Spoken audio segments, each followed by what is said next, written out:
Fursa hii kwa taarifu rasmi kuwa kesho, Mungu akitujalia, tarehe 3 Machi, katika bandari ya Dar es Salaam kutakuwa na hafla ya uwekaji wa jiwe la msingi kwa ajili ya ujenzi wa matenki 15 ya kuhifadhia mafuta, ikiwa ni sehemu ya mpango mkubwa wa serikali wa kupanua na kuboresha bandari yetu kwa lengo kama lango kuu la biashara.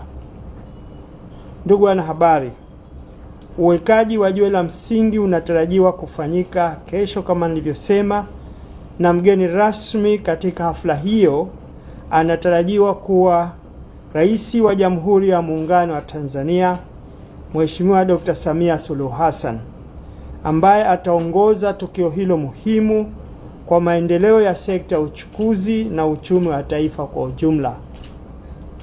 Ujenzi wa matenki hayo unaonesha dhamira ya kweli ya serikali ya awamu ya 6 katika kuimarisha miundombinu ya kimkakati hapa nchini. Ndugu wanahabari, ujenzi wa matenki na ujenzi wa magati ambao umeanza kwa ujenzi wa gati namba 1 hapa Malindi Wafu ni sehemu ya mkakati wa muda mrefu wa kuongeza uwezo wa bandari ya Dar es Salaam katika kuhudumia shehena kubwa zaidi. Kila gati litalojengwa litakuwa na urefu wa mita 5 na uwezo wa kupokea meli 2 kwa wakati mmoja zenye ukubwa wa takriban tani 50,000.